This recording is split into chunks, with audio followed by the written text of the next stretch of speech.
हरे कृष्णा। गौर पूर्णिमा उत्सव का पालन भक्तों को कैसे करना चाहिए? अब देखिए, इस बार 3 मार्च 2026 को फाल्गुन पूर्णिमा पर ही गौर पूर्णिमा का उत्सव भी है। प्रत्येक वर्ष फाल्गुन पूर्णिमा पर हम गौड़ीय वैष्णव परंपरा का ये सबसे बड़ा उत्सव मनाते हैं, जिसे हम चैतन्य महाप्रभु के आविर्भाव यानी प्राकट्य दिवस के रूप में मनाते हैं। तो ये सभी गौड़ीय वैष्णव भक्तों के लिए बहुत बड़ा दिन होता है। और चैतन्य महाप्रभु के विषय में श्रीमद् भागवतम में ये सुंदर श्लोक आता है। कृष्णवर्णं त्विषा कृष्णं सांगोपांगस्त्रपार्षदं यज्ञैः संकीर्तनः प्रायै यजन्ति ही सुमेधसः। यानी जो कलयुग में बुद्धिमान लोग हैं वे संकीर्तन यज्ञ द्वारा उस भगवान की आराधना करते हैं जो कृष्ण वर्ण के हैं, लेकिन जिनकी कांति अकृष्ण यानी कि गौर सुनहरी है। वे अपने अंगों, उपांगों, अस्त्रों और पार्षदों सहित प्रकट होते हैं। ये भगवान श्री चैतन्य महाप्रभु के विषय में भागवतम की भविष्यवाणी है। सन 1486 में फाल्गुन पूर्णिमा के दिन, ठीक चंद्र ग्रहण के समय, जो कि ऐसा संयोग इस बार भी 3 मार्च को बनने वाला है, तो उस समय में समस्त नवद्वीप वासी गंगा नदी में खड़े होकर हरे कृष्ण का महामंत्र जप कर रहे थे। और उसी समय नादिया में जगन्नाथ मिश्र और श्रीमती शची देवी के आंगन में भगवान श्री चैतन्य महाप्रभु का प्राकट्य हुआ निमाई के रूप में। कितना अद्भुत संयोग है ये। ठीक चंद्र ग्रहण के समय गौरांग महाप्रभु का प्राकट्य हुआ और इस बार भी वही गौर पूर्णिमा और चंद्र ग्रहण दोनों एक साथ आ रहे हैं। तो ये भक्तों के लिए बहुत ही सुंदर सुनहरा अवसर है। तो चलिए अब हम देखते हैं कि गौर पूर्णिमा अवसर और चंद्र ग्रहण दोनों का पालन एक साथ कैसे करना चाहिए। प्रैक्टिकल टिप्स क्या है हमारे लिए? तो सबसे पहले प्रातः में ब्रह्म मुहूर्त में उठ जाएं, भगवान की मंगला आरती करें, अपने घर में या फिर मंदिर में जाकर उसका दर्शन करें। अगर दोनों में से कुछ भी नहीं कर सकते तो कम से कम ऑनलाइन उसका दर्शन अवश्य करें। मंगला आरती करने के बाद तुलसी महारानी की सेवा पूजा करें, उन्हें आरती करें, उन्हें पुष्प, धूप, दीप, गंध इत्यादि अर्पित करें, उन्हें आवश्यकता अनुसार जल प्रदान करें और फिर कम से कम 3 बार उनकी प्रदक्षिणा करें। प्रातःकालीन सेवा पूजा के समस्त नियमों का पालन करें, भगवान को स्नान, श्रृंगार और भोग लगाएं और ये सारे कार्य सूतक काल शुरू होने से पहले ही पूर्ण कर लीजिए। गौर पूर्णिमा के दिन हम उपवास का पालन करते हैं, यानी कि हम किसी भी प्रकार के अन्न भोजन का स्वीकार नहीं करते हैं, तो इसलिए भोजन की कोई समस्या नहीं है। अब मंदिर के द्वार सूतक काल शुरू होने से पहले बंद कर दीजिए। अब सभी मंदिरों में भी देखेंगे तो सुबह 9:39 से पहले मंदिर के सभी द्वार बंद कर दिए जाएंगे। श्री गौर निताय और सभी विग्रहों पर पर्दा लगा दीजिए और ये संपूर्ण समय यानी कि जब तक शाम को 6:46 तक ग्रहण समाप्त नहीं होता है तब तक अधिक से अधिक हरे कृष्ण महामंत्र का जप करते रहिए, कीर्तन करिए और भगवान की कथाओं का श्रवण कीजिए। श्री चैतन्य चरितामृत का पाठ कर सकते हैं, चैतन्य भागवतम का श्रवण कर सकते हैं, महाप्रभु की लीलाओं को सुन सकते हैं और चिंतन कर सकते हैं। गौर पूर्णिमा का मूल भाव संकीर्तन यज्ञ है और इसलिए महामंत्र का जप सबसे महत्वपूर्ण है। जब ग्रहण समाप्त हो जाए तो सबसे पहले आप स्वयं स्नान करें और वो स्नान की विधि हम आगे पहले ही बता चुके हैं। स्नान करने के बाद घर और मंदिर की संपूर्ण सफाई करें, पूरे घर में गंगाजल छिड़कें, भगवान के विग्रहों को अब जगाने के लिए जाएं।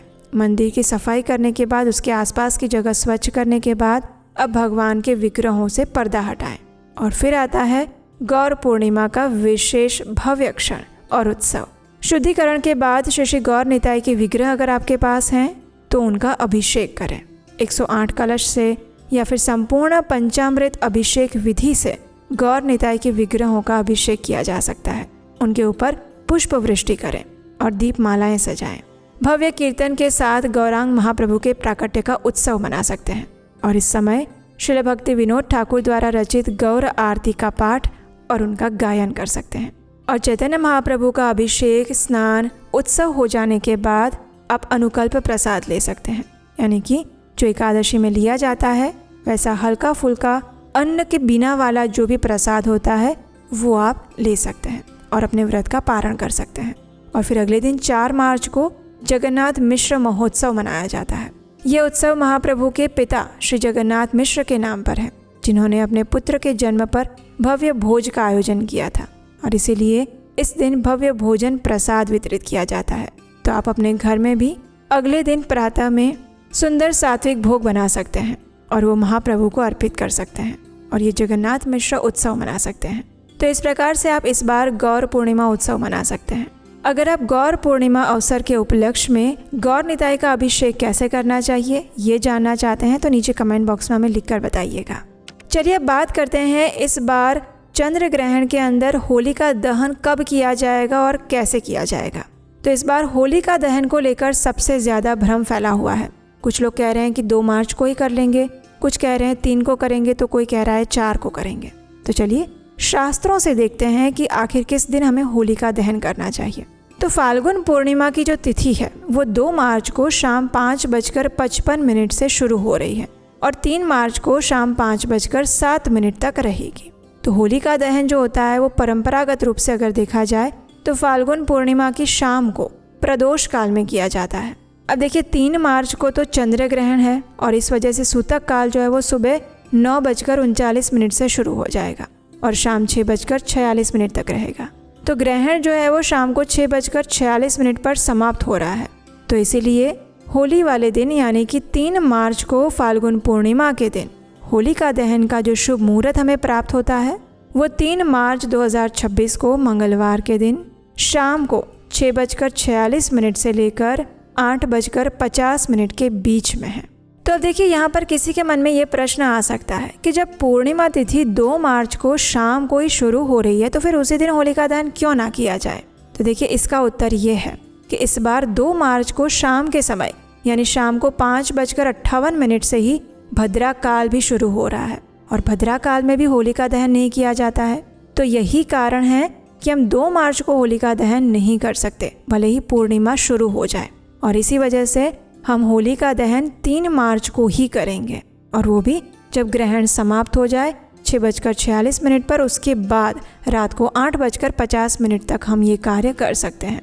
तो 6:46 से लेकर 8:50 तक आपके पास पर्याप्त समय है जिसमें आप ग्रहण समाप्त होने के बाद स्नान, शुद्धिकरण, भगवान का अभिषेक और ये सारी चीज़ें करने के बाद होलिका दहन संपन्न कर सकते हैं। और फिर जो रंग वाली होली यानी कि जिसे धुलेटी कहते हैं उसे 4 मार्च 2026 बुधवार को मनाया जाएगा। चलिए अब बात करते हैं चंद्र ग्रहण में फाल्गुन पूर्णिमा का व्रत कैसे रखा जाए। तो देखिए पूर्णिमा के दिन ही अधिकतर चंद्र ग्रहण लगता है और इस बार फाल्गुन पूर्णिमा का व्रत भी इसी चंद्र ग्रहण वाले दिन आ रहा है। तो जो भक्त फाल्गुन पूर्णिमा का व्रत रखना चाहते हैं उनके लिए शास्त्रीय निर्देश ये है कि पूर्णिमा का व्रत उस दिन रखा जाता है जिस दिन चंद्रोदय के समय में पूर्णिमा तिथि उपस्थित हो।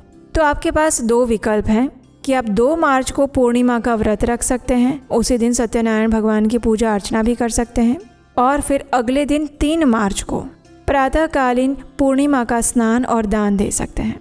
और दूसरा विकल्प ये है कि आप 3 मार्च को पूर्णिमा के दिन ही उपवास का भी पालन करें, प्रातःकालीन स्नान और दान भी करें और बाकी सारे कार्य समाप्त करें। और रही बात भगवान सत्यनारायण देव की पूजा अर्चना करने की और कथा श्रवण करने की, तो वो आप सुबह सूतक काल शुरू हो उससे पहले कर सकते हैं यानी कि सुबह 9:39 से पहले आप सत्यनारायण भगवान की पूजा अर्चना और उनकी कथा श्रवण कर सकते हैं।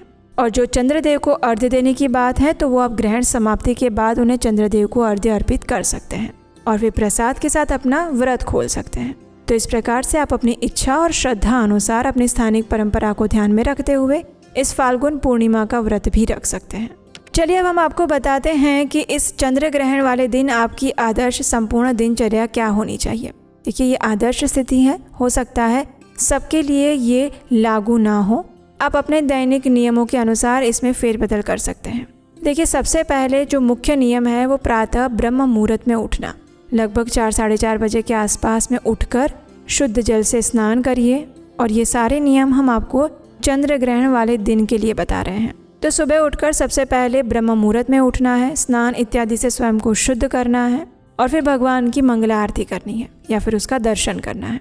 4:30 से 9:30 बजे के बीच में आप मंगला आरती करिए, तुलसी महारानी की सेवा पूजा करिए, गुरु पूजा करिए, कीर्तन करिए, भगवान को स्नान करवाइए, उनको श्रृंगार करिए, उनके लिए शुद्ध सात्विक भोग बनाइए और उन्हें भोग लगाइए और सारे पूजा कार्य संपन्न कर लीजिए और स्वयं भी भोजन कर लीजिए। जी हाँ, याद रखिए कि 9:39 से पहले आप अच्छे से भरपेट भोजन कर लीजिए।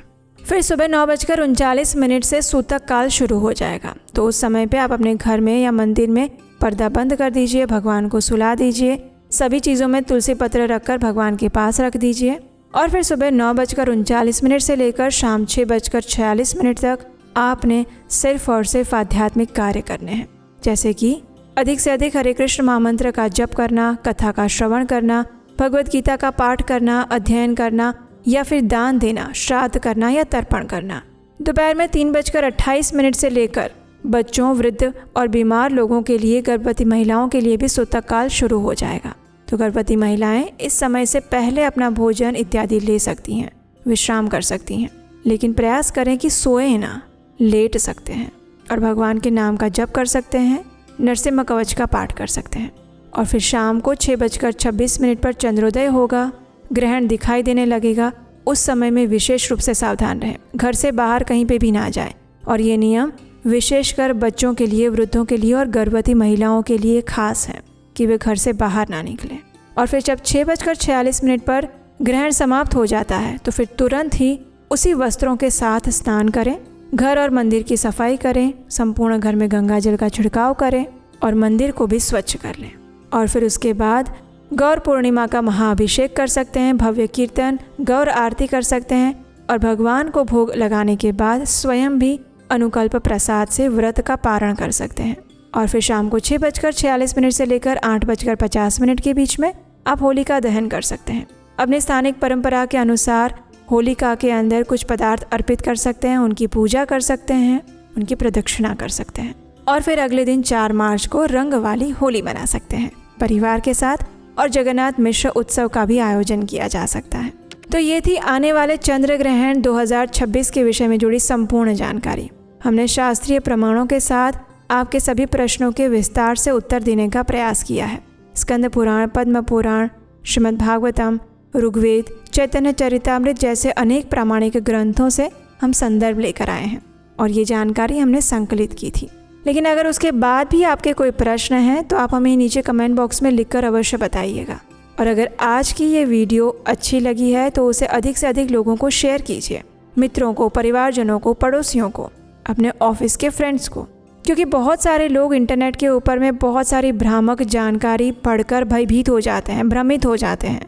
कई यूट्यूब वीडियोस देखकर वो संशय में पड़ जाते हैं। तो इसलिए शास्त्रों से ली गई प्रामाणिक जानकारी लोगों तक पहुंचाना ये आपका सात्विक कर्तव्य है। और जैसा कि आप सब जानते हैं, हमारे इस उपदेशाष्टकम चैनल पर हमारा एक ही प्रयास रहता है कि हम वैदिक ग्रंथों और पुराणों से ली गई सिर्फ और सिर्फ प्रमाणभूत जानकारी ही आपसे साझा करते हैं, बिना किसी मिलावट के। तो इसलिए अगर पहली बार इस चैनल पर आए हैं तो आपके अपने चैनल उपदेशाष्टकम को सब्सक्राइब करके जाइएगा। और हम भगवान श्री हरि से प्रार्थना करते हैं कि आने वाले इस चंद्र ग्रहण का आप अधिक से अधिक लाभ उठा सकें और उनकी विशेष कृपा आप और आपके परिवार पर सदैव बनी रहे। हरे कृष्ण।